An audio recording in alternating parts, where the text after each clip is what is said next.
2017. Ano da Palavra.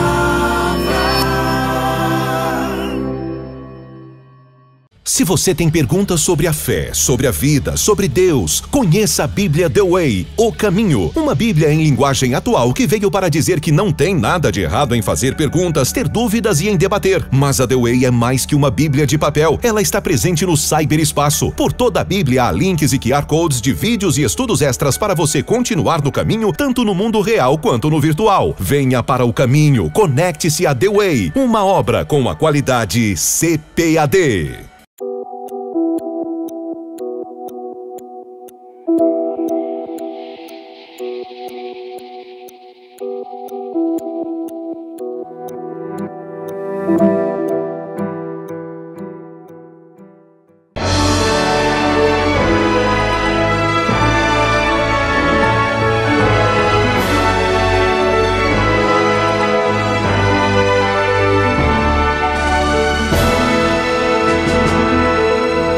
Subsídios. Lições Bíblicas. Jovens. Lição 4. Diga não ao ritmo de vida deste mundo. Saúdo os amados irmãos, professores da escola dominical, superintendentes, com a paz do Senhor. Estamos aqui hoje para tratar sobre a lição número 4, diga não ao ritmo de vida deste mundo. Nós estudamos na lição 1 sobre o tempo, lição 2 sobre preguiça, lição 3 sobre ativismo e hoje, diga não ao ritmo de vida deste mundo. O texto do dia está em Gênesis 33 e 14. É uma fala de Jacó, na qual Jacó menciona para Esaú que ele seguiria guiando pouco a pouco no passo do gado e dos meninos. Esaú tinha um ritmo, Jacó tinha outro ritmo. O mundo tem um ritmo e nós que servimos a Deus devemos ter um ritmo diferente. Esse tópico número 4, ele é bastante aprofundado no livro que subsidia a lição. Há muitas histórias, muitos exemplos que você, dileto professor, pode compartilhar com a sua turma. Então, adquira o livro e aprofunde a sua aula. É muito importante que os seus alunos, querido professor, tenham uma aula bastante vasta, com conhecimentos bastante aprofundados, para que eles possam compreender todas as vertentes que são submetidas nessa lição. A síntese diz assim: aquele que vive segundo o ritmo deste mundo sofre danos emocionais, físicos e espirituais. Será que isso é verdade? Será que simplesmente seguir o ritmo de todas as pessoas, o ritmo desse mundo, vai trazer danos emocionais, danos físicos e danos espirituais? Nós vamos ver na lição. Agenda de leituras. Na segunda-feira, cuidando da bagagem. Davi, ele vai trazer uma nova lei, vai fazer uma nova lei da guerra, para que aqueles que estão cansados e não puderam ir para a batalha, mas ficaram com a bagagem, também possam repartir os despojos. Isso tem implicações bastante significativas. Terça-feira, cuidando de si mesmo. O ritmo do mundo busca resultados. O ritmo de Deus busca alegria. Nós vamos estudar isso mais adiante. Na quarta, cuidando da saúde física. Na quinta, o cuidado com a maneira de pensar. Você sabe que tudo que o homem faz antes, ele pensa. E é o pensamento acelerado. Esse problema do homem querer tudo e buscar o que os outros têm, isso também é muito importante. E aqui nós vamos ver como Deus orienta sobre o pensamento. Na sexta, cuidando da família, e no sábado, cuidando dos cooperadores do reino. Os objetivos são três, como três são os tópicos da lição. Objetivo primeiro, mostrar que a vida que vale a pena é aquela descrita em João 10:10, vida abundante, que Jesus mencionou. 2, saber que precisamos cuidar de nós mesmos. Muitas vezes os alunos, dileto professor, se esquecem que eles precisam cuidar deles mesmos. Nós vamos falar sobre isso. E 3, entender que a vida deve ser vivida no ritmo de Deus, o ponto óptimos. O que é isso?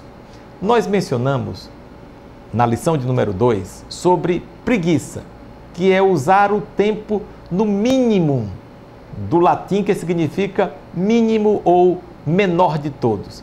Depois tratamos sobre ativismo, que é usar o tempo no maximus, do latim que significa o maior de todos. E agora estudaremos a respeito do equilíbrio entre as duas condutas. Entre a conduta do maximus e do mínimo está o optimus. É esse ritmo de vida que se adequa àquilo que Deus tem para a vida do aluno. E aí é muito importante que o nosso ritmo esteja compatível com as nossas possibilidades. Então, uma vida que vale a pena é o primeiro tópico. E, meus queridos, esta lição ela tem uma conotação muito filosófica, porque a pessoa tem que parar e pensar um pouco sobre como está vivendo. Será que essa vida que a pessoa está vivendo é uma vida que vale a pena? Será que os valores que a pessoa absorveu ao longo da caminhada são os valores mais elevados do cristianismo? Será que são compatíveis com a palavra de Deus e com o projeto de Deus para a nossa vida? Dileto professor, penso que essas abordagens farão uma grande diferença na vida dos seus alunos. Seja instrumento de Deus para transmitir-lhes essas verdades inauditas. Então, uma vida que vale a pena, aí tem a verdadeira riqueza. Por que as pessoas estão num ritmo tão alucinado? Porque eles não sabem o que é a verdadeira riqueza. E tem algo na sociedade que os economistas chamam de efeito demonstração. Um tem, o outro tem que ter. Um conseguiu galgar tal espaço social, o outro vai ter que galgar também. Então isso gera uma bola de neve que asfixia as pessoas.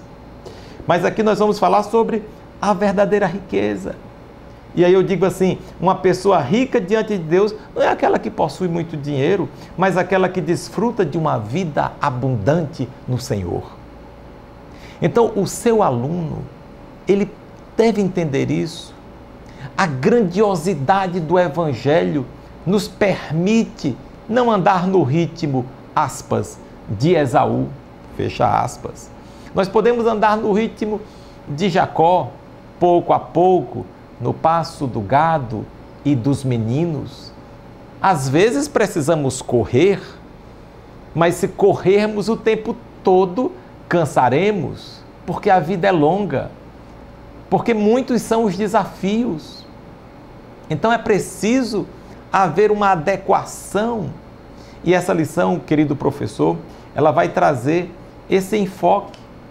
Definindo princípios é o item 2, é preciso definir princípios. Somente quando o ser humano entende o que é a verdadeira riqueza, ele vai aperfeiçoar os seus princípios, os seus valores, vai adequar, vai acomodar, vai priorizar aquilo que é prioridade, que deve ser prioridade, e deixar de lado, descartar aquilo que é fútil, que é vão.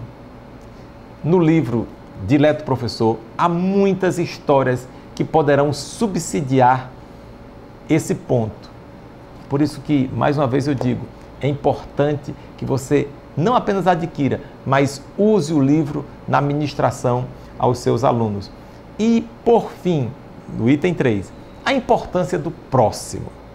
Deus nos deu as coisas para usarmos e as pessoas para amarmos. Porém, às vezes, algumas pessoas preferem usar as pessoas e amar as coisas. E aí dá tudo errado. No mundo isso é muito comum.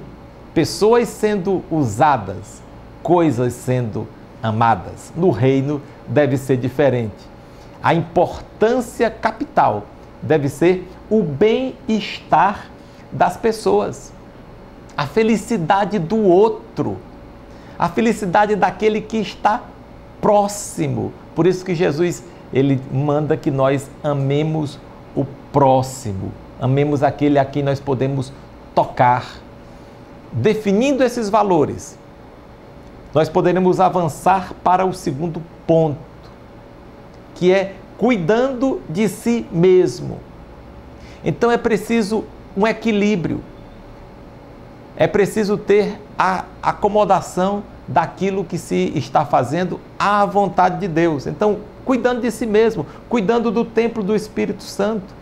Aperfeiçoar o ritmo de vida implica investir tempo em si mesmo, como Paulo recomendou ao jovem Timóteo.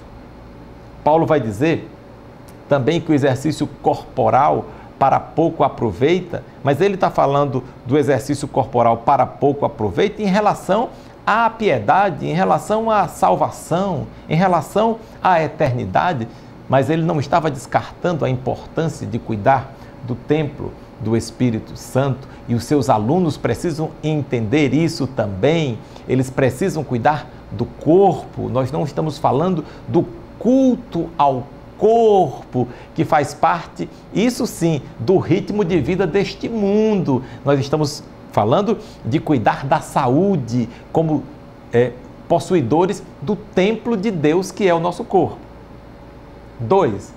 Mente, sede dos pensamentos e emoções. Veja, há uma guerra em curso. Isso é inexorável. O mundo batalha por nossas mentes, pelas mentes das crianças, pelas mentes dos adultos. Há uma guerra, há um conflito. E nesse campo de batalha, nós estamos imersos, submetidos a isso. E os jovens, querido professor, eles sofrem uma guerra violenta, eles estão sendo atacados veementemente. Aí a Bíblia diz que nós devemos usar o capacete da salvação, porque o capacete vai proteger contra esses pensamentos, contra esses ataques veementes para o jovem sair em busca de resultados idênticos ao mundo. Não, a nossa juventude não precisa disso, você não precisa disso. Nós precisamos viver no centro da vontade de Deus. E viver no centro da vontade de Deus implica em estar perto da família, cuidando de si mesmo, cuidando também da sua família, dos seus pais, dos seus irmãos, dos seus filhos, dos seus primos, daqueles que estão perto de você. Porque família é fonte de alegria. Família é o maior tesouro que a pessoa adquire, que a pessoa possui, né? Então, é preciso que o homem invista parte significativa do seu tempo na sua família. Pastores, obreiros, professores de escola dominical, alunos, temos, queridos, que investir na nossa família. E isso é cuidar de si mesmo, porque quem não cuida da sua família negou a fé e é pior que o infiel. Por que que no mundo há tantos divórcios, tantos conflitos, tantas intrigas no seio familiar? Por quê? Porque eles não estão vivendo no ritmo de Deus. Eles estão vivendo no ritmo alucinado dessa sociedade que está distanciada do Senhor. Ponto 3, item 3, o ponto óptimos.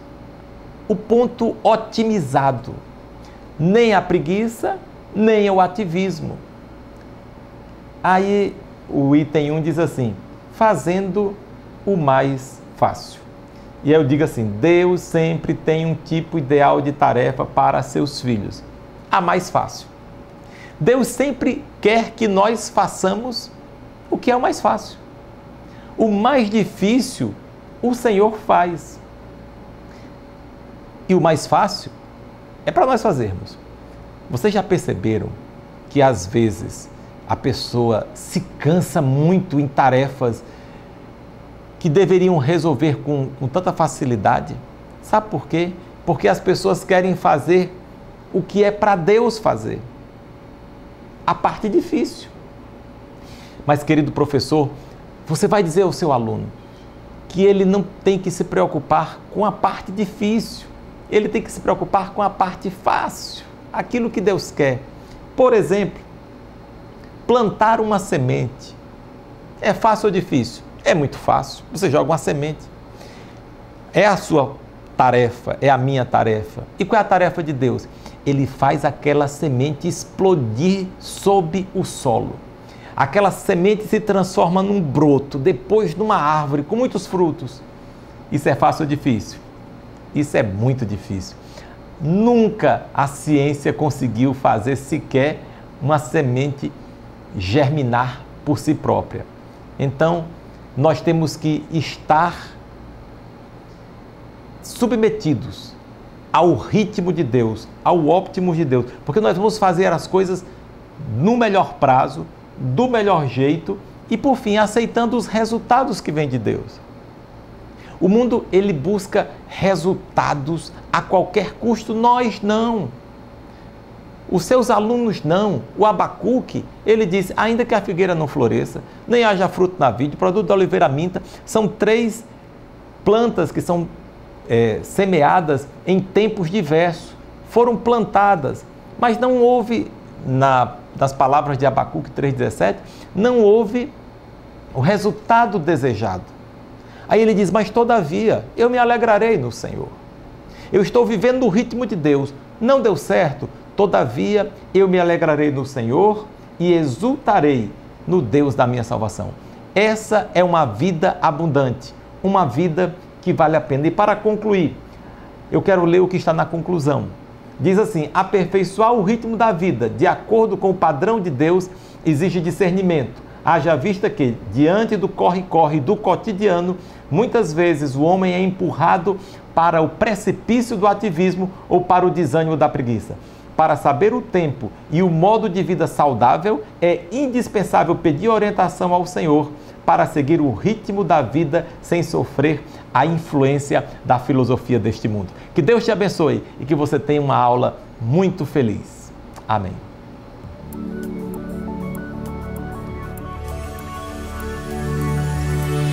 CPAD, a editora da Escola Dominical.